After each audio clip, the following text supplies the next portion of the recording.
Assalamualaikum warahmatullahi wabarakatuh. Eh, jadi video ini saya buat untuk menjawab pertanyaan tentang kuliah minggu yang lalu tentang rekonsiliasi. Dan sebelum saya menjawab pertanyaan, perlu saya sampaikan bahwa pertama saya sangat mengapresiasi pertanyaan-pertanyaan yang masuk.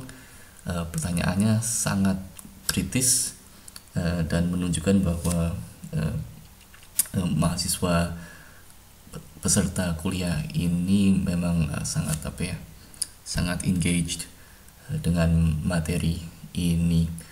Kemudian yang kedua, saya perlu mengakui bahwa ya sebagai dosen kita juga memiliki keterbatasan pengetahuan, sehingga yang saya dorong di sini itu adalah kita sama-sama bekerja sama untuk sharing pengetahuan dan juga mendorong teman-teman untuk mencari informasi sendiri yang bisa jadi bahan untuk diskusi. Jadi misalnya saya tidak bisa menjawab pertanyaan, ya saya akan bilang saya tidak tahu jawabannya, dan itu bukan berarti berhenti di situ. Ya saya dorong teman-teman untuk baca dan mencari tahu sendiri, karena itu sebenarnya esensi dari belajar itu, motivasi mencari pengetahuan sendiri gitu ya. Tapi ya itu bukan ngeles ya, tapi itu adalah kayak semacam disclaimer, dan ya saya akan berusaha untuk menjawab pertanyaan ini dengan sebaik-baiknya. Baik, mari kita mulai. Jadi pertanyaan pertama, apakah ada konteks lain mengenai rekonsiliasi selain konteks peperangan? Bagaimana ya, konteks lain mengenai rekonsiliasi selain konteks peperangan, iya, misalnya konfliknya tidak perlu kekerasan gitu ya. Rekonsiliasi bisa dalam bentuk misalnya mungkin antara keluarga yang mungkin kayak suami istri yang mungkin cerai, atau yang berantem, atau mereka ada semacam KDRT, kekerasan dalam rumah tangga. Terus bagaimana suami istri mereka melakukan rekonsiliasi, itu juga bisa. Jadi rekonsiliasi tidak selalu dalam konteks peperangan. Saya kira untuk needs based model of reconciliation itu bisa diterapkan juga tidak hanya dalam konteks peperangan, tapi di mana ada dua pihak yang mereka merasa, ada dua pihak, salah satunya adalah korban, salah satunya adalah pelaku, dan ada kebutuhan psikologis di situ. Saya pikir itu bisa dicoba untuk diterapkan gitu ya. Bagaimana bentuk rekonsiliasi dalam level antar individu, contohnya dalam workplace? Apakah memanusiakan musuh merupakan faktor yang signifikan dalam proses rekonsiliasi secara skala tersebut? Nah, jadi kalau misalnya untuk workplace gitu ya, misalnya ada kayak konflik antara kolega-kolega gitu, jadi mungkin ada misalnya karyawan yang mereka saling memusuhi, mereka saling mensabotase pekerjaan lawannya begitu. Kemudian di situ kan berarti ada semacam proses penilaian negatif terhadap seseorang gitu ya. Nah, dalam hal tersebut rekonsiliasi berarti berusaha untuk mengubah persepsi negatif tersebut. Misalnya dia menganggap bahwa orang ini adalah ya seorang yang curang, dan dia suka curang, dan dia suka mungkin melakukan korupsi, padahal itu tidak benar, tapi itu ada di dalam pikirannya orang tersebut. Nah, itu kan pikiran negatif, dan itu mungkin sudah sangat mendarah daging ke dalam dirinya ya. Ya itu mungkin salah satu contohnya. Atau mungkin dalam konteks KDRT gitu ya, suami istri, kemudian mereka saling menganggap bahwa mungkin suaminya itu terlalu dominan dan mengekang kebebasan Terus dari perspektif suaminya, istrinya dia suka melakukan apa ya, serangan psikologis, bukan yang verbal tapi suka kayak membuat pernyataan yang menyakitkan hati, menyakitkan self esteem. Nah, seperti itu. Jadi itu kan ada di dalam pikiran, ada negatif, ada persepsi negatif terhadap orang. Nah, rekonsiliasi itu bagaimana kita bisa menciptakan persepsi terhadap orang atau kelompok itu menjadi lebih positif. Jadi tidak menganggap bahwa orang tersebut adalah kayak secara absolut jahat atau secara absolut korup, tapi mengakui bahwa dia adalah manusia yang memiliki kelemahan, dan juga mengakui bahwa diri kita juga adalah manusia yang memiliki kelemahan dan kelebihan. Jadi lebih ke kita menjauhi persepsi yang ekstrim, yang negatif. Mungkin itu ya. Tapi sebenarnya ya yang saya bilang tadi itu untuk rekonsiliasi di workplace mungkin ada literaturnya sendiri. Kalau saya sendiri itu fokusnya ke rekonsiliasi konflik antar kelompok gitu ya. Jadi ya silakan kalau misalnya ada jurnal khusus rekonsiliasi di workplace atau mungkin dalam keluarga, konteks KDRT mungkin ya bisa di-share juga dengan kelompok di grup. Oke. Kemudian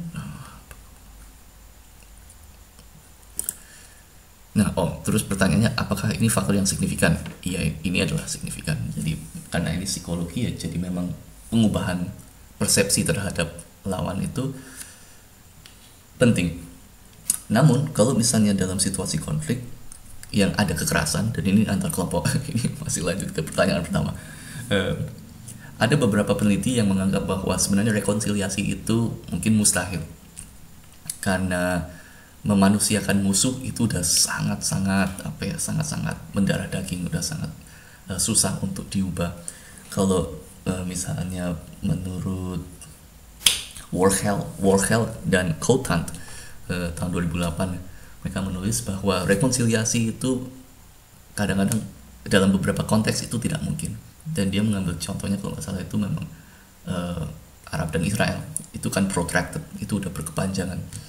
Tapi tujuan yang lebih realistis bukan memanusiakan musuh atau membangun kayak identitas bahwa orang Yahudi dan orang Arab dan orang Israel bisa menjadi satu, tapi yang penting adalah bagaimana dua kelompok ini bisa hidup berdampingan dan tanpa kekerasan. Jadi itu tujuan yang lebih mungkin. Dan ketika itu sudah tercapai, jadi meskipun mereka masih memiliki sikap yang negatif terhadap lawan, namun ketika mereka sudah bisa hidup berdampingan tanpa kekerasan dan tanpa saling memancing atau saling memprovokasi, itu sudah cukup. Jadi memang ada beberapa perspektif, beberapa peneliti, beberapa peneliti ilmuwan, mereka menganggap bahwa rekonsiliasi tidak selalu diperlukan. Kadang-kadang perdamaian atau tanpa kondisi tanpa kekerasan itu sudah cukup. Jadi memang sangat kompleks ya. Okay. Mengapa masih ada golongan? Nah, ini pertanyaan kedua. Mengapa masih ada golongan yang berusaha untuk menghidupkan kembali narasi konflik yang sudah selesai? Bagaimana cara mengatasi golongan yang belum dapat menerima hasil dari resolusi konflik? Nah, jadi kalau misalnya untuk resolusi konflik kan berarti mereka masih dalam sebatas bekerja sama, tapi masih ada kecurigaan, prasangka seperti itu. Nah, jadi ini belum sampai ke rekonsiliasi ya kalau menurut Kalman. Ini masih mereka bekerja sama, sudah ada hubungan dan sudah ada interaksi, tapi mereka masih memegang kecurigaan dan prasangka. Nah, pertanyaannya adalah mengapa masih ada golongan yang berusaha untuk menghidupkan kembali narasi konflik? Nah, kalau menurut Bartal salah satunya adalah konflik bagi beberapa kelompok itu sudah menjadi bagian dari identitas sebuah kelompok. Jadi identitas sebuah kelompok itu memang didefinisikan oleh konflik tersebut. Jadi misalnya ada beberapa kelompok-kelompok tertentu yang memang mereka merasa sangat bangga karena mereka sudah menyerang atau mereka sudah menyerbu atau sudah melakukan pembantaian. Itu bagi mereka adalah kebanggaan. Jadi bagi mereka tindakan yang mereka lakukan adalah heroik. Mungkin mereka menyelamatkan negara. Dan itu sudah menjadi bagian yang sangat penting dalam identitas mereka. Nah, ketika mulai ada narasi konflik yang menentang bahwa yang mereka lakukan yang tadinya dianggap sebagai tindakan heroik sekarang dianggap sebagai tindakan yang melanggar hak asasi manusia, itu kan tidak dengan mudah bisa diterima gitu loh. Ini kita bicara dengan selama berdekade ya, berpuluh tahun ada narasi bahwa yang mereka lakukan adalah sesuatu yang heroik, ketika mungkin ya bisa jadi mereka adalah tentara. Misalnya kayak Israel kan tahun 1948 mereka adalah tentara.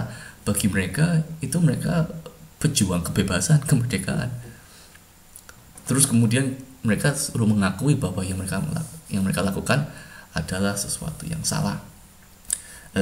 Mirip dengan kasus yang G30S itu, yang dilakukan pengganyangan komunisme adalah dipersepsikan sebagai sebuah tindakan yang heroik untuk menyelamatkan negara. Dan itu narasi yang resmi. Dan tiba-tiba narasinya diubah seolah-olah yang mereka lakukan adalah sebuah kesalahan, sebagai sesuatu yang membuat malu negara. Itu kan tidak mudah untuk diterima, apalagi misalnya usianya udah sangat berusia, mereka adalah veteran gitu. Jadi ini berkaitan dengan identitas sosial. Dan identitas sosial ada kecenderungan kita pingin memikirkan diri kita itu secara positif, bahwa kita memiliki identitas sosial yang positif. Apakah itu sebagai tentara, apakah itu sebagai pejuang, apakah itu sebagai freedom fighter. Nah ini, jadi konflik itu menjadi atau mendefinisikan identitas mereka. Dan itu tidak hanya 1-2 orang, tapi itu juga sudah masuk ke wilayah politik. Jadi ada kelompok politik tertentu yang memang menghidupkan narasi tersebut karena memang mungkin ya kalau misalnya di Israel kan ada yang misalnya si Ariel Sharon, kemudian Benjamin Netanyahu, mereka dianggap sebagai hawks. Kan adalah hawks sama doves. Hawks itu cenderung yang mereka sangat ekstrim anti Palestina gitu. Dan kalau dilihat memang mereka latar belakangnya itu memang tentara dan aktif dalam perang 48 dan 67 kalau nggak salah. Itu kayak 2 perang yang besar Arab dan Israel, 67 sama 48. Jadi ya sekarang si Ariel Sharon dan Benjamin Netanyahu mereka sama-sama pernah menjadi Perdana Menteri. Jadi ini juga politik. Jadi bagaimana mereka mempertahankan sebuah citra yang positif bagi identitas sosial. Identitas sosialnya apa? Ya negara, national identity. Dan saya pikir ya itu juga berlaku untuk yang lain. Jadi itu kenapa sih kok orang itu ingin menghidupkan narasi konflik? Karena narasi konflik bisa jadi adalah bagian yang sentral dalam identitas sosial sebuah kelompok. Jadi bagaimana cara mengatasi golongan tersebut? Ya harus selalu ada kelompok-kelompok yang menawarkan narasi alternatif. Intinya itu solidaritas. Jadi ya namanya politik kan kayak apa, adalah persaingan kekuatan atau persaingan pengaruh. Jadi kalau misalnya kelompoknya Netanyahu atau misalnya dimanapun ya ada kelompok yang mungkin mereka anti rekonsiliasi, ya harus ada kelompok yang bersaing atau berusaha untuk menentang dominasi mereka, yaitu mungkin melalui NGO. Misalnya kasus 65 kan juga ada NGO, ada akademisi, ada masyarakat secara umum, ada misalnya yang menjadi korban dari tragedi 65, mereka juga membentuk sebuah solidaritas, sebuah kelompok solidaritas. Jadi mereka harus bergerak untuk menentang narasi konflik tersebut. Tapi memang kata Bartal itu, ini adalah proses yang dinamis, maju mundur, dan tidak linear. Jadi tidak selalu ya kalau misalnya kelompok pro rekonsiliasi berjuang terus, ini akan selalu membuahkan hasil. Misalnya contohnya di Indonesia tahun 2004 sudah ada undang-undang 2004 untuk Komisi Kebenaran dan Rekonsiliasi, itu tahun 2004. Tahun 2006 kemudian itu dibatalkan kalau nggak salah oleh Mahkamah Konstitusi karena dianggap melanggar undang-undang. Ya seperti itu. Jadi tidak linear. Jadi dulu ada gerakannya Abdurrahman Wahid, dia cukup mendukung, tapi kemudian 2006 ya itu dibatalkan. Jadi ya ini rekonsiliasi adalah proses panjang, dan bagaimana ya itu salah satunya terus saja berjuang untuk bergerak. Okay. Terus pertanyaan ketiga, ketika terjadi konflik dengan meningkatkan kontak, maka dapat mengurangi kemarahan dan meningkatkan sikap positif terhadap lawan. Mengapa hal tersebut dapat terjadi ya Pak? Atau faktor apa yang bisa mempengaruhi? Jadi kalau dalam penelitian ini si Tam et al.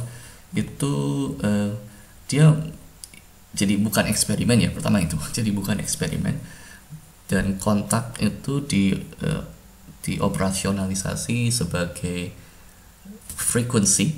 Jadi seberapa sering mereka melakukan kontak dengan, misalnya pesertanya adalah orang Protestan, seberapa sering mereka berinteraksi atau kontak dengan kontak itu bukan kayak telepon gitu ya, tapi maksudnya kayak ketemu, ngobrol, atau misalnya sekolah bareng gitu ya. Jadi sebagai orang Protestan, seberapa sering kamu bertemu dengan orang Katolik, dan juga orang Katolik sebaliknya, seberapa sering kamu ketemu dengan orang Protestan. Dan kemudian ada juga kontak dalam artian quality of contact. Jadi misalnya kayaknya friendship sama, saya lupa yang quality. Jadi ada dua aspek, ada kuantitas sama ada kualitas. Nah jadi itu, jadi kalau misalnya untuk yang kuantitas memang tidak terlalu kuat, tapi kalau untuk yang kualitas itu lebih kuat mengurangi kemarahan. Dan ya itu sebenarnya masuk akal juga sih, karena kalau misalnya kamu sering bertemu, bisa jadi kan kamu adalah teman, atau misalnya kamu terbiasa bertemu, bermain, dan bekerja sama, dan karena sering berinteraksi itu berarti tidak tidak mempertahankan persepsi negatif. Jadi ini untuk mengcounter kebijakan segregasi. Jadi segregasi itu memang kondisinya di Irlandia Utara itu segregasi, bagaimana kelompok ini pas konfliknya. Jadi Katolik mereka sekolah di sekolah Katolik, terus Protestan sekolah di sekolah Protestan, kemudian ada kayak perkampungan Katolik, ada perkampungan Protestan, seperti itu. Nah ketika itu ada segregasi seperti itu kan mereka sangat mempertahankan kelompok masing-masing, dan ketika segregasi terjadi seperti itu dan kemudian kontak, mungkin itu yang dimaksud, mereka ketemu lawan dalam kondisi konflik, mereka bisa tambah marah gitu ya. Tapi kalau misalnya dalam konteksnya si Tam ini, itu lebih ke interaksi kontak yang berkualitas. Itu mungkin mereka udah saling bekerja sama, sekolah bareng seperti itu, dan ketika mereka sudah semakin familiar, ya itu mengurangi perasaan marah. Kalau misalnya dalam segregasi itu kan identitas kelompok menjadi semakin penting kan. Jadi kayak menjadi seorang Protestan itu menjadi semakin penting, menjadi seorang Katolik itu semakin penting, dan kemungkinan untuk menjelek-jelekan atau memiliki persepsi negatif terhadap kelompok lain itu jadi semakin meningkat gitu ya. Jadi ya faktor apa yang bisa mempengaruhi, ya itu salah satunya kayak segregasi, penempatan perkampungan yang berbeda, dan juga sekolah itu juga bisa mempengaruhi. Dan mungkin statusnya, jadi kalau konfliknya masih berlangsung itu iya mungkin kalau misalnya konflik masih berlangsung dan ketemu itu semakin emosi gitu ya. Tapi kalau misalnya mereka ada di daerah perbatasan, misalnya kan kalau di Palestina kan ada Gaza atau perbatasan antara Israel dan Palestina, itu mereka lebih banyak terekspos dengan pembunuhan atau dengan kekerasan, sehingga ketika mereka kontak, nah itu bisa jadi semakin hostile, semakin agresif. Tapi konteksnya penelitiannya Time itu memang dalam keadaan damai. Jadi itu poin yang sangat bagus. Terima kasih. Selanjutnya, kenapa dalam konflik settlement harus difasilitasi pihak ketiga yang lebih kuat? Biasanya bisakah hanya pihak-pihak yang bertikai saja? Nah ini kenapa kok konflik settlement itu kan jadi pertama, kenyataannya dalam konflik itu dua kelompok itu tidak mudah untuk saling mengakui atau untuk saling menerima kelompok yang lain. Jadi bagi kelompok satu ini pelakunya adalah mereka, dan bagi kelompok yang lain ya pelakunya adalah ya. Jadi tidak ada habisnya, dan ini kenapa kok susah untuk mempertemukan mereka. Nah, kenapa kok harus ada kelompok pihak ketiga yang lebih kuat? Karena pihak ketiga ini mereka memiliki sumber daya sebagai sumber pengaruh. Misalnya Amerika Serikat ke Israel, bantuan Amerika Serikat ke Israel kan berupa pendanaan, terus militer, atau kayak penguatan militer, penguatan pertahanan. Pihak ketiga ini bisa menggunakan ini untuk memaksa Israel berunding. Kalau misalnya kamu tidak melakukan ini, kita bisa mengurangi dana. Jadi ini pemaksaan. Jadi itu kenapa konflik settlement itu adalah kayak pada tingkatan yang sangat mendasar itu untuk mengakhiri kekerasan. Dan kenapa butuh pihak ketiga? Karena pihak ketiga bisa memaksa. Tapi ya itu harus mereka lebih kuat, sehingga ya itu dengan sumber daya mereka bisa memaksa mereka untuk ke perundingan. Bisakah hanya pihak yang bertikai saja? Saya kira sulit ya kalau untuk itu. Biasanya ada tekanan internasional atau ada tekanan internasional atau yaitu langsung intervensi pihak ketiga atau intervensi dari organisasi dunia, PBB, untuk terlibat. Dalam rekonsiliasi merupakan proses yang panjang untuk melakukan rekonsiliasi. Terlebih untuk melakukan dalam proses. Banyak propaganda negatif. Bagaimana cara efektif untuk melakukan rekonsiliasi? Jadi kalau rekonsiliasi memang cakupannya banyak ya.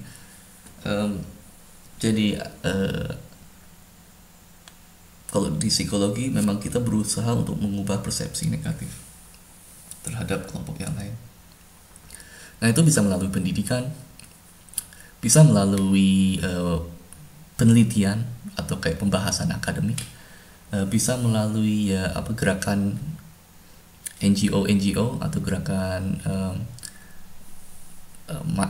organisasi sosial, bisa melalui hukum, jadi dengan mengubah undang-undang yang kira-kira itu mencegah rekonsiliasi. Jadi itu, dan bisa melalui politisi, jadi harus ada kayak political leader yang dia juga mengawal proses ini.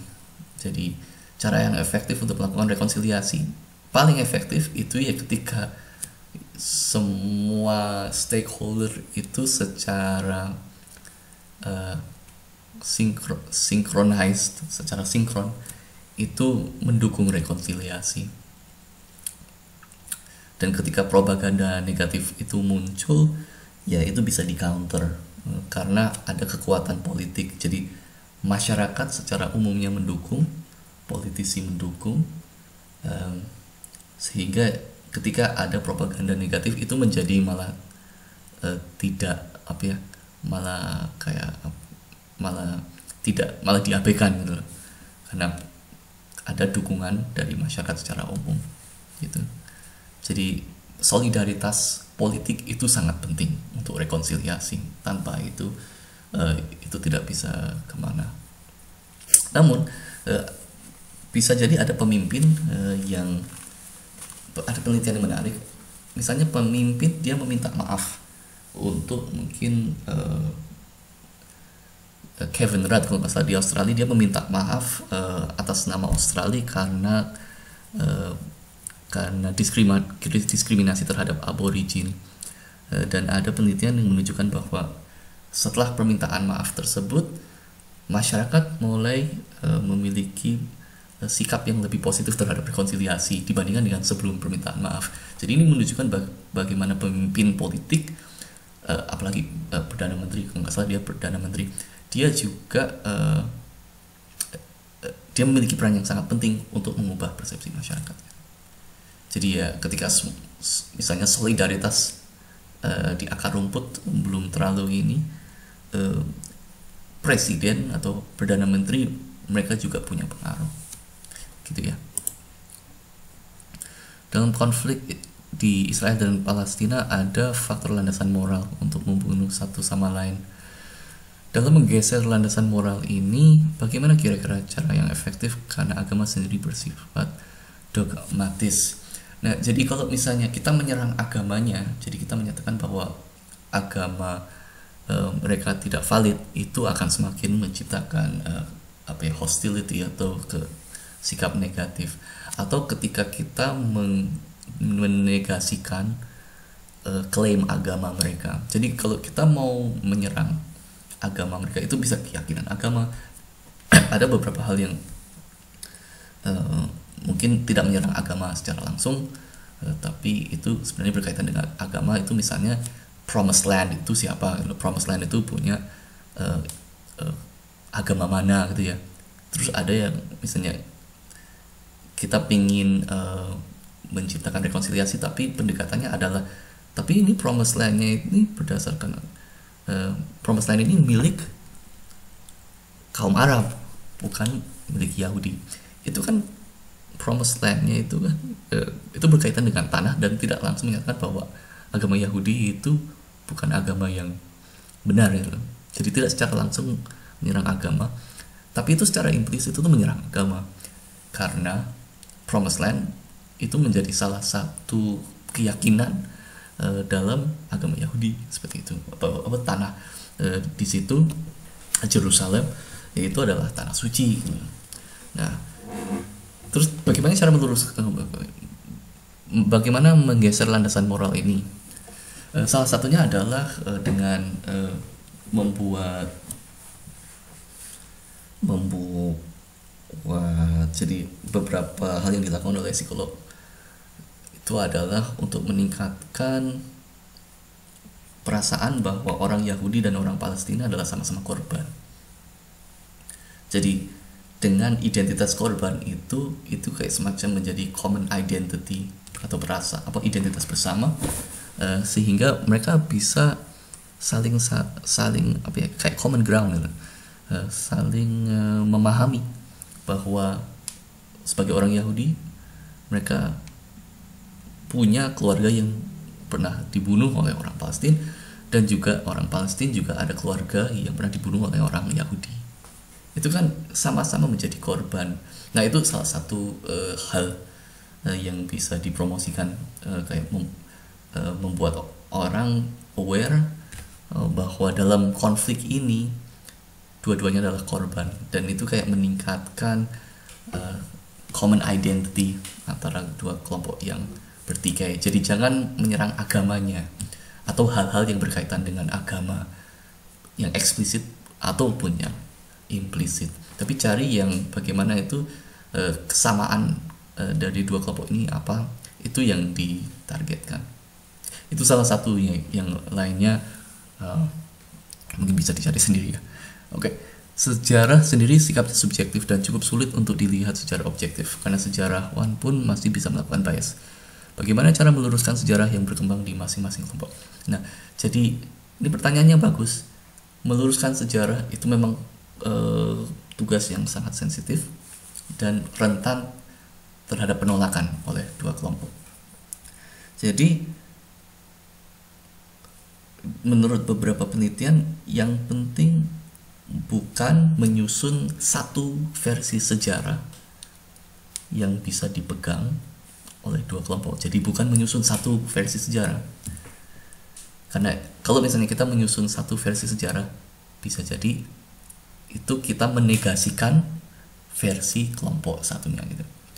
Nah, tapi yang penting adalah kalau menurut penelitian itu bagaimana dua kelompok ini saling mengakui versi masing-masing. Jadi meskipun Israel memiliki pandangan sejarah seperti ini, Arab memiliki pandangan seperti ini, mereka bisa saling memahami kenapa kok mereka memiliki perspektif sejarah seperti itu. Ini mereka bisa memahami bahwa ini berkaitan dengan sejarah, ini berkaitan dengan keyakinan yang turun-temurun, ini berkaitan dengan identitas mereka sebagai orang Yahudi, sebagai orang Arab. Itu mereka mulai memahami kenapa kok mereka mulai bisa berpikiran seperti itu. Jadi kalau misalnya menyusun satu sejarah yang harus diakui, itu ada beberapa penelitian yang menunjukkan bahwa itu tidak berhasil. Jadi malah guru-guru sekolah mereka menentang itu ketika itu mau dicoba. Jadi itu mengakui masing-masing sejarah dan memahami kenapa kok itu menjadi penting bagi mereka. Gitu ya. Cara yang kedua, kalau nggak salah ini dilakukan untuk di Cina, kan ada pembantaian Nanking kalau nggak salah, dan ini melibatkan tentara Jepang.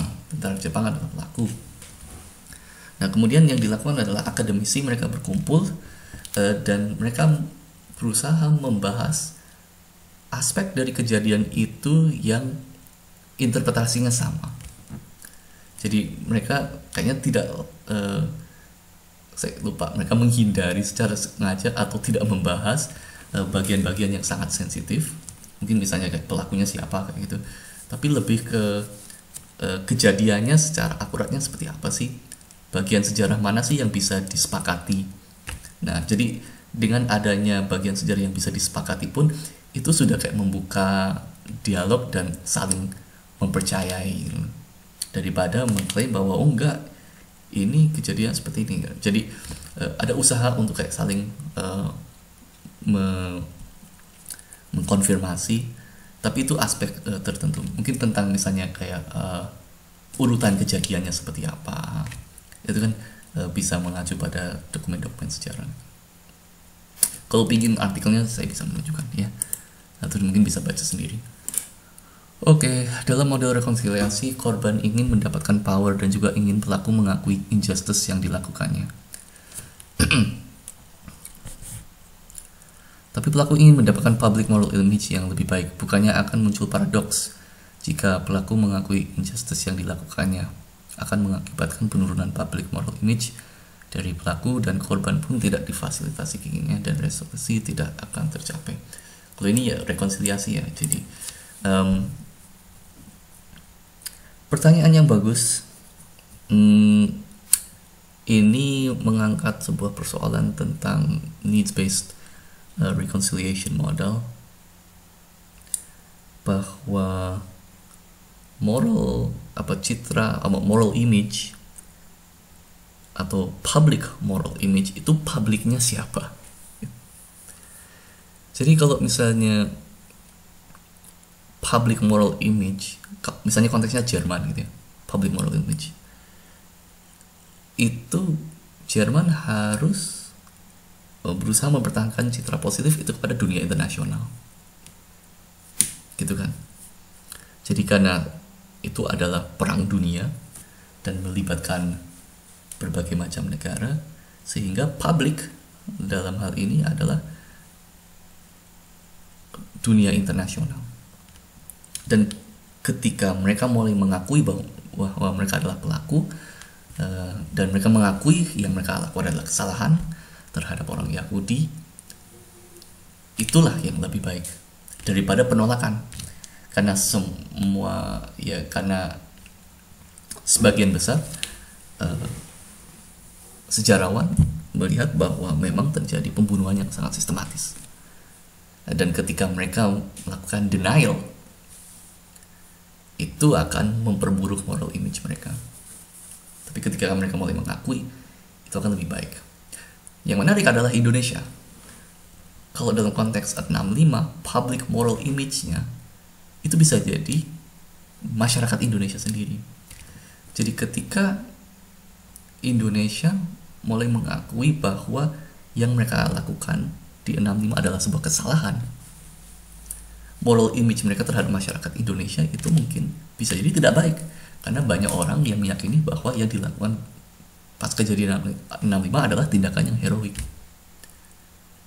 Nah, jadi ini public, jadi cakupannya secara nasional mungkin moral image-nya menjadi lebih buruk. Karena bagi beberapa orang dan mungkin bagi banyak orang, mereka menganggap bahwa tindakan itu sangat heroik untuk membela agama, untuk membela keselamatan negara, untuk membela Pancasila. Nah, jadi tapi kalau misalnya kita lihat public moral image-nya adalah internasional, kecenderungannya misalnya Amnesty International, terus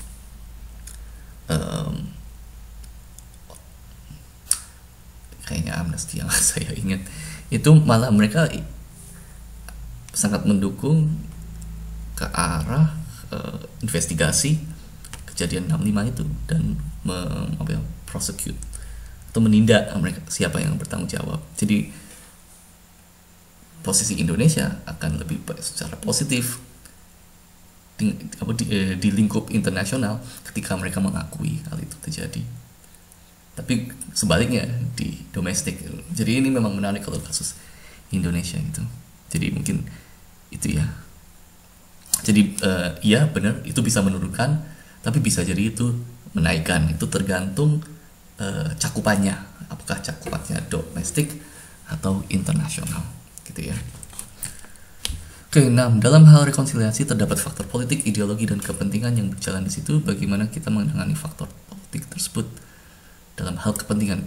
Ya, saya sudah menjelaskan tentang faktor politik. Memang rekonsiliasi itu memang sangat berkaitan dengan faktor politik. Kalau tidak ada dorongan dari masyarakat untuk melakukan rekonsiliasi, ya tidak terjadi. Karena dengan dukungan politik itu kan dibawa ke DPR, kemudian kebijakan itu dibuat karena masyarakat itu menyampaikan sesuatu gitu loh. Jadi itu faktor politiknya. Ideologi ideologinya, nah misalnya Pancasila, ideologinya apakah dengan rekonsiliasi itu menentang Pancasila? Nah ini ada perdebatan juga jadi tentang ideologi itu. Mungkin ini kalau faktor ideologi ini bisa dicapai dengan misalnya pemahaman sejarah. Jadi bagaimana ideologi Pancasila itu pemaknanya itu berbeda dari zamannya Soekarno, Soeharto, dan saat ini. Dan bagaimana Pancasila itu di zamannya Soeharto memang menjadi alat untuk melawan kelompok oposisi gitu ya. Jadi kalau disebut anti Pancasila itu bisa itu konsekuensinya tidak baik. Jadi ketika kita memahami sejarah, kita bisa melihat bagaimana ideologi sendiri itu sangat rentan juga untuk dipakai untuk kepentingan politik dan kepentingan. Nah di situ. Jadi kalau saya sendiri secara pribadi memahami sejarah itu. Kalau untuk faktor politik itu ya memahami psikologi politik ya, bagaimana politik itu sangat penting, dan bagaimana orang itu mengidentifikasi dengan sebuah kelompok politik tertentu itu mempengaruhi dukungan mereka gitu ya. Jadi ya bagaimana kita menangani yaitu harus komprehensif ya, harus melalui budaya, pendidikan termasuk ya sejarah, secara sosial, jadi ya, semuanya terlibat. Dan juga dunia akademik juga kita membahasnya secara terbuka, tidak gampang tersinggung, dan ya semuanya untuk saling belajar gitu ya. Jadi semuanya terlibat, ada ahli hukum mereka melakukan sesuatu, psikologi mereka melakukan sesuatu, sejarawan mereka melakukan sesuatu, politisi, jadi ya harus ada keterlibatan dari semua pihak untuk semua faktor itu. Saya menemukan video yang menarik. Saya ingin bertanya apakah dalam video ini bisa dijadikan tambahan dalam pemahaman pria? Ya bisa. Ini aku udah nonton yang tentang Arab dan Israel itu. Jadi ini salah satu tentang narasi konflik. Jadi bagaimana mereka memiliki pemandangan yang berbeda berkaitan dengan konflik, dan itu dibenturkan. Mungkin yang perlu diingat adalah ini adalah video gitu ya, dan video itu mungkin tidak secara akurat menggambarkan konflik yang sebenarnya. Kalau kita lihat penelitian misalnya Hamak tahun 2009 gitu ya, itu sedikit menggambarkan proses yang terjadi dalam video itu, namun lebih pesimis. Jadi kalau dalam video itu kan mereka habis itu makan malam bersama-sama gitu ya, dan endingnya itu happy ending gitu ya. Tapi kalau dalam penelitiannya si Hamak itu ya mereka kontak, ngobrol macam-macam itu, tapi justru dengan mereka kontak itu ketika pulang kampung itu, pulang ke daerah masing-masing, mereka semakin antara semakin bingung dengan orientasi mereka, karena ya mungkin tadinya mereka pingin peace, tapi ketika bertemu di situ kok mereka malah semakin merasa bahwa oh saya ini Palestina banget, saya Israel banget, atau ada yang conflict of identity, saya ini sebenarnya gimana ya di negaraku, seperti ini, saya sendiri anti kekerasan tapi kok negaraku suka kekerasan, tapi di sisi lain di Palestina mereka suka ngebom Israel ya, kayak gitu. Jadi ada conflict of identity. Nah itu mungkin lebih menggambarkan kenyataan. Kalau dalam video kadang-kadang itu tidak terlepas dari bias atau agenda dari pembuat videonya itu. Jadi itu video yang menarik, terima kasih. Kita tapi harus ini juga harus kritis, dan kita harus tahu bahwa dalam buatan video seperti itu tidak selalu menggambarkan gambaran yang akurat, tidak selalu menyajikan gambaran yang akurat konflik yang terjadi. Oke. Dalam hal G30S terdapat faktor power eksternal yang menghambat adanya rekonsiliasi. Kira-kira bagaimana psikologi bisa? Nah, ini terus terang saya kurang tahu maksudnya faktor eksternal itu apa gitu ya. Jadi mungkin bisa email saya faktor eksternal itu seperti apa, dan mungkin saya bisa menjawab dengan lebih jelas. Oke.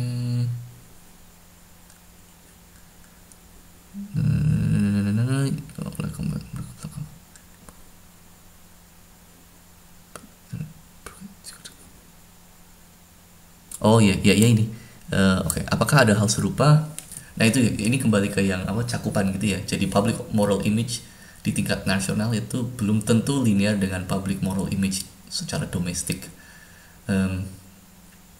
Jadi dan kalau untuk sekarang ini saya tidak tampak bahwa pemerintah Indonesia ingin melakukan itu, dan juga mungkin tidak punya sumber daya, karena negara Jerman kan mereka sudah kuat secara fundamental.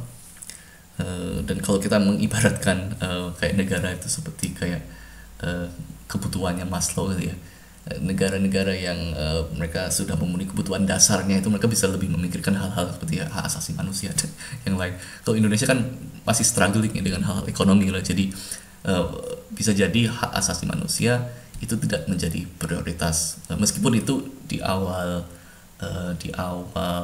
kampanye Jokowi memang itu salah satu agenda pentingnya. Namun kalau kita lihat belakangan ini yang didorong malah justru adalah ekonomi. Itu menunjukkan bahwa kita belum melalui kayak fase kebutuhan dasar ekonomi negara. Kalau Jerman mereka udah GDP-nya udah sangat bagus, mereka sangat produktif. Jadi mereka mulai memikirkan hal itu. Apakah ini berkait dengan apakah kemudian kalau Indonesia lebih kaya ya apa GDP-nya semakin kuat? Bisa jadi, kita lihat saja. Tapi ya itu, ini kembali ke citra, apa ya, perbaikan citra di domestik belum tentu itu sama dengan perbaikan citra di internasional. Oke. Satu pertanyaan lagi, apa yang dapat kita lakukan sebagai ilmuwan psikologi? Sebagai ilmuwan psikologi, karena kita akademik, ya kita mempelajari tentang rekonsiliasi di Indonesia. Indonesia itu konfliknya banyak ya. Ada konflik Papua, ada konflik 65, ada konflik kerusuhan 98, ada Ambon, ada ada Dayak dan Madura. Itu ketika sebenarnya ada nggak sih kasus rekonsiliasi di situ? Ya, saya belum tahu karena itu menunjukkan bahwa sebenarnya bisa jadi ada pengetahuan di situ yang belum digali. Jadi rekonsiliasi di Ambon atau rekonsiliasi di antara Madura dan Dayak mungkin udah terjadi tapi belum diteliti secara sistematis. Ya, itu tugas psikolog. Ketika kita mempublikasikan itu, ya itu kita menyumbang pengetahuan dan kita juga bisa mengetahui sebenarnya masing-masing. Ya, uniknya Indonesia kan ada setiap konflik mereka punya ciri yang khas gitu ya. Nah, jadi bisa jadi ada faktor tertentu di konflik ini yang berbeda dengan konflik di daerah yang lain. Misalnya 65 mungkin itu berbeda dengan konflik Madura dan Dayak atau konflik Aceh.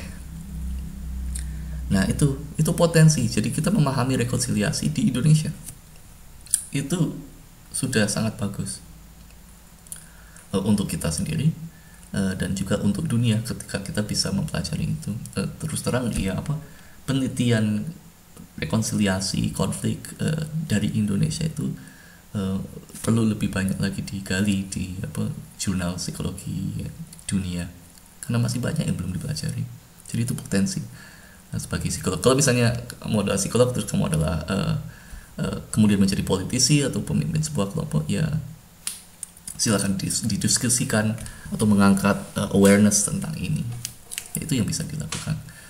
Apa masalah itu sendiri adalah topik yang sensitif. Ya, saya kira ketika kita mulai membahasnya secara ilmiah itu lebih objektif gitu ya. Jadi pengalamanku dalam penelitian ini, kita jangan terlihat bahwa kita mendukung salah satu kelompok, tapi kita murni adalah akademisi ingin tahu sebenarnya ini kenapa gitu loh. Kita ingin memahami manusia Indonesia dan apa yang bisa kita lakukan untuk mempererat persatuan Indonesia. Sebenarnya itu kan. Jadi kita jangan kayak mengambil posisi atau terlalu mendukung ke salah satu. Sebagai peneliti, ini diajari sama supervisor saya, impartial. Jadi kita harus menjaga netralitas. Gitu ya. Oke. Saya ingin bertanya, Pak, saya beberapa hari lalu membaca berita menghadapi pandemi. Nah, ini bagus. Jadi ini juga saya punya teman orang Aceh dan dia juga salah satu hal yang mempercepat proses perdamaian di Aceh itu juga karena ada bencana tsunami itu. Jadi semuanya saling antara pemerintah dengan Aceh proses perjanjian Helsinki kalau salah itu jadi dipercepat. Nah, mungkin salah satunya yang terjadi adalah ketika konflik yang terjadi adalah ketika terjadi ancaman, itu kan ancaman kan langsung membelah saya dan kamu atau ini kelompok saya, ini kelompok kamu. Ancamannya adalah kelompok kamu. Nah, ketika terjadi COVID, ancamannya kan berbeda. Jadi kita mulai memandang ancaman ini bukan lagi antara Yahudi dan Arab, tapi ini adalah sebuah virus yang menyerang manusia. Dan virus yang menyerang manusia ini mungkin dalam benak pikiran orang itu yang menjadi salient atau yang menjadi muncul di kesadaran mereka adalah kemanusiaan, bukan lagi Arab dan Yahudi. Jadi ini adalah virus menyerang manusia dan kita sebagai manusia harus bekerja sama. Jadi kalau dari social identity, kejadian ini karena ancamannya itu tidak relevan dengan kelompok, itu meningkatkan salience atau kesadaran tentang common identity sebagai manusia dan common identity sebagai korban. Karena regardless of whether you're a Jew or an Arab, ya COVID kan bisa membunuhmu. Nah itu, jadi mungkin itu. Oke, selamat siang Pak Haidar, terima kasih untuk apakah upaya rekonsiliasi akan benar-benar bisa dilakukan? Kenapa saya mempertanyakan ini? Oke, jadi apakah benar bisa dilakukan? Kalau kita baca tulisan McGregor 2018 itu cukup update.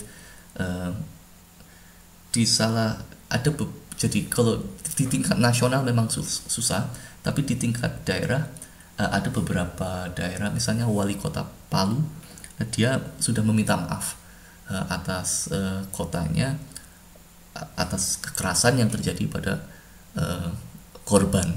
Jadi itu wali kota. Jadi ada dan di Solo juga mereka ada beberapa dari politisi yang sangat mendukung rekonsiliasi. Jadi kalau misalnya di tingkat negara mungkin tidak terlalu kelihatan, tapi grassroots movement itu ditulis sama Wahyu Ningrum, peneliti dari mana ya, orang Indonesia sih.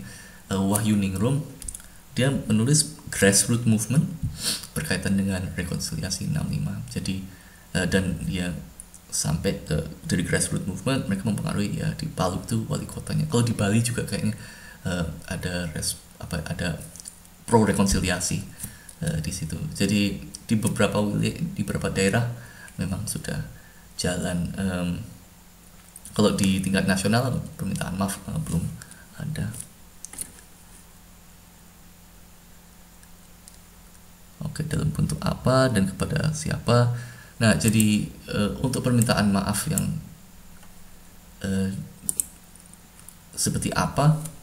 Kalau misalnya penelitian saya menunjukkan, kalau misalnya permintaan maafnya itu kepada komunis, dan ini juga udah ditunjukkan, itu akan banyak orang yang tidak akan suka. Jadi memang dalam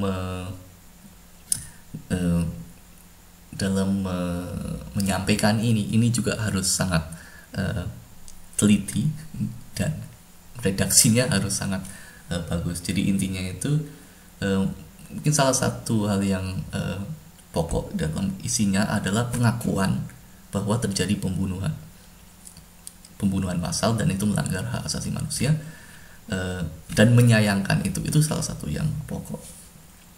Terus permintaan maaf kepada korban-korbannya. Nah kalau misalnya dalam penelitian saya dan itu korban-korbannya itu nggak perlu menyebut ini adalah komunis, karena ketika itu menyebut komunis itu kelompok ada beberapa kelompok yang mereka akan menentang itu. Jadi harus secara jelas bahwa permintaan maafnya itu kepada korban atau kepada orang Indonesia yang menjadi korban. Jadi itu beberapa aspek. Dan juga ada kalau misalnya Kevin Rudd itu yang Australia, Kevin Rudd atau yang Kanada ya. Kalau untuk yang aborigin itu Kevin Rudd ya, Australia.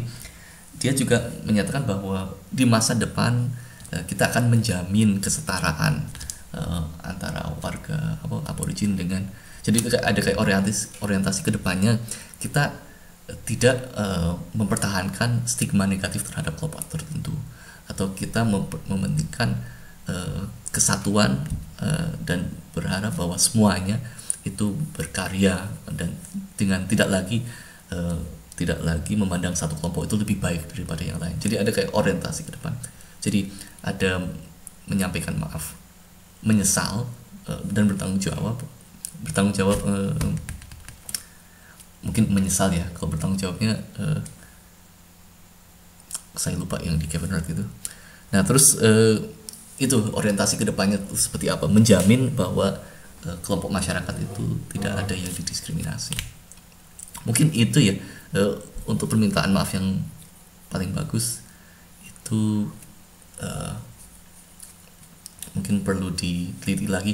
Tapi kalau misalnya untuk penelitian psikologi ya oleh Wall, dia malah menyatakan bahwa permintaan maaf itu tidak efektif. Jadi ya, dan itu dia melakukan serangkaian penelitian. Jadi permintaan maaf itu susah untuk dicapai dan itu tidak meningkatkan rekonsiliasi. Jadi mungkin bisa mengambil cara yang lain. misalnya dengan kayak pemberian kompensasi. Jadi kayak di Palu itu mendata siapa yang jadi korban dan memberikan kompensasi, eh, dan rehabilitasi nama baik. Jadi bagaimana orang-orang yang tadi dituduh komunis padahal mereka cuma petani, atau mereka direhabilitasi nama baiknya, jadi bahwa mereka adalah warga Indonesia yang sudah berkarya atau sudah memberikan kontribusi seperti itu. Apakah masyarakat siap untuk menerima bahwa konstruksi sejarah yang kalau untuk saat ini mungkin belum ya. Jadi kalau kita lihat dari respon ini mungkin belum ya, tapi mungkin nantinya, yaitu jadi makanya kalau bagi saya penting ya bagi penelitian tentang rekonsiliasi gitu. Jadi kita membahas tentang ini secara netral gitu. Jadi karena kita ingin mendidik masyarakat tentang konflik, tentang rekonsiliasi, bukan karena kita pro ini pro itu, bukan karena kita punya agenda, tapi kita ingin memberikan edukasi gitu. Jadi saya pikir kalau misalnya itu berjalan sekarang dan masyarakat mulai aware dengan seperti itu, saya kira tuh bisa mindsetnya berubah. Jadi untuk sekarang sih mungkin belum ya. Apakah di conflict settlement sekedar mencari kesepakatan? Saya belum bisa membedakan antara conflict settlement dan resolution. Kalau iya, conflict settlement itu kesepakatan dan itu diimpose atau dipaksa oleh third party. Jadi itu pemaksaan. Jadi intinya ada third party atau kelompok ketiga yang mereka memaksa agar salah satu kelompok itu ke meja perundingan. Kalau misalnya untuk conflict resolution itu tahap itu udah selesai dan mereka udah mulai bekerja sama. Jadi conflict settlement itu misalnya dari saling berperang, kemudian ada satu superpower mereka atau negara yang berpengaruh, mereka bilang kalian harus berhenti. Kamu kalau nggak berhenti, kamu bantuan militernya tak cabut, atau kamu kalau nggak berhenti nanti saya akan blokir perdagangan minyak atau seperti itu. Nah karena dipaksa kayak gitu, akhirnya mereka berunding. Itu settlement. Kalau conflict resolution itu udah mulai bekerja sama. Jadi dua kelompok yang tadinya mereka memiliki perjanjian, nah mereka mulai bekerja sama dan menahan diri agar tidak melakukan kekerasan lagi gitu. Jadi bekerja sama dan mungkin udah kekerasan sudah tidak menjadi bagian yang umum dalam kehidupan mereka. Itu sih, itu bedanya. Nah kalau resolution itu tidak ada pemaksaan dari pihak ketiga, tapi ini lebih ke interaksi dua kelompok, dan dua kelompok ini mereka saling melihat bagaimana kelompok yang lain. Kalau misalnya kelompok lain melanggar, nah ini mereka akan melanggar juga gitu. Jadi mereka harus kayak saling menahan diri karena perilaku dari kelompok akan saling mempengaruhi gitu ya. Apakah kebutuhan psikologis dari pelaku dan juga korban ditentukan oleh pengakuan dari pihak berseberangan? Iya, jadi dari beberapa konflik dua-duanya menganggap bahwa mereka adalah pelaku dan dua-duanya adalah menganggap bahwa diri mereka adalah korban. Jadi ini kembali lagi ke public gitu ya. Jadi ketika ada konteks internasional, di konteks internasional itu juga membentuk persepsi siapa yang pelaku dan siapa yang korban. Jadi ada pengaruh dari tekanan internasional, misalnya kasus Jerman itu kan sangat berkaitan dengan tekanan internasional. Konflik Rwanda juga itu jelas yang melakukan penyerangan adalah kelompok Hutu dan Tutsi adalah korbannya. Itu tidak terlepas dari konteks internasional. Ketika samar itu menjadi lebih susah, dan mungkin ya harus dipaksa dengan settlement dulu, gitu ya. Jadi itu kelemahan dari, ya itu bagus karena itu kelemahan dari needs based model. Belum tentu kita bisa membedakan secara tegas bahwa mereka adalah korban dan mereka adalah pelaku. Jadi itu adalah satu kelemahan. Bagus. Tentang syarat rekonsiliasi, apakah rekonsiliasi dapat terjadi ketika salah satu pihak hanya menunjukkan fakta secara subjektif, padahal mungkin faktanya tidak seperti itu? Nah itu dia. Jadi kalau misalnya fakta sejarah yang subjektif itu bisa jadi berkaitan dengan agama mereka gitu ya. Nah kalau misalnya menurut eh, beberapa peneliti, misalnya Auerbach, dia menyatakan bahwa kita jangan menyerang fakta sejarah yang berkaitan dengan identitas sosial gitu ya. Karena itu akan memperuncing konflik ketika kita menegasikan versi sejarah mereka yang subjektif dan itu berkaitan dengan identitas agama mereka. Itu sangat rawan untuk terjadinya konflik. Tapi ya itu, jadi saling memahami, misalnya dua kelompok ini saling memahami bahwa kenapa kok mereka memahami sejarah seperti itu, dan itu kan udah kayak mulai memanusiakan juga kan. Jadi mereka memiliki pandangan sejarah seperti itu tidak terlepas dari apa yang mereka alami. Nah, jadi memahami kenapa kok mereka memiliki sejarah seperti itu, dan kelompok lain juga mengakui atau memvalidasi kenapa kok misalnya sejarah Arab itu tentang Palestina itu seperti itu, tanpa harus membuat satu sejarah yang harus disepakati gitu. Itu ya. Saya hanya penasaran apakah title superpower yang disandang negara tertentu berpengaruh dalam mudah sulitnya proses resolusi konflik setelah terjadinya perang dingin. Saya ini superpower yang mana maksudnya, Amerika Serikat atau Soviet? Ya tentu ya. Ya tentu ya. Ini jelas di konflik 65. Jadi kalau misalnya konflik 65 saat itu perang dingin, sekutu ingin mengeliminir komunisme. Indonesia salah satu target dari komunisme yang dikhawatirkan oleh sekutu.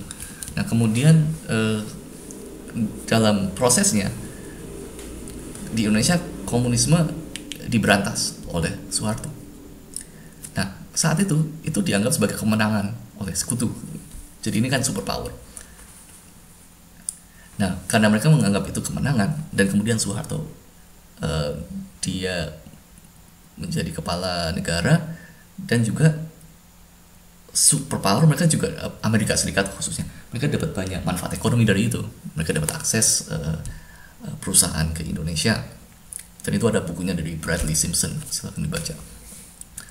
Nah karena superpower mereka memiliki sikap seperti itu, ya Indonesia mereka kayak pro memberantas komunisme. Jadi ya itu jadi agak sulit juga. Jadi untuk proses rekonsiliasi itu menjadi salah satu ini, soalnya cakupan secara internasional bahwa yang terjadi saat itu memang heroik pemberantasan komunisme, dan itu disetujui oleh superpower. Jadi mungkin itu juga salah satu tantangan kenapa kok rekonsiliasi di Indonesia jadi susah, karena itu juga mempertanyakan legitimasi dukungan Amerika Serikat, dan itu dokumennya ada itu tentang keterlibatan Amerika di situ. Jadi itu pertanyaan terakhir. Maaf kalau tidak bisa menjawab secara jelas. Semoga bermanfaat. Terima kasih atas pertanyaannya. Wassalamualaikum warahmatullahi wabarakatuh.